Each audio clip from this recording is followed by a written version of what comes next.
Pasangan Atta Halilintar dan Aurel Hermansyah kerap mencuri perhatian publik lewat romantisme yang mereka perlihatkan.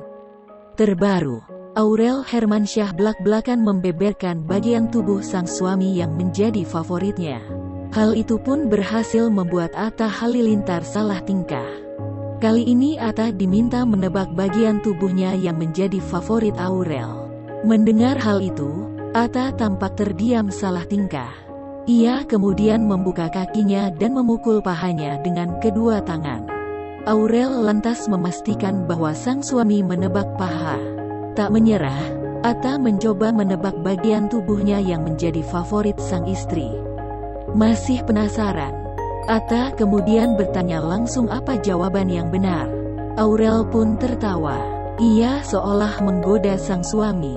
Tangan maksudnya baby, jelas Aurel sambil tertawa.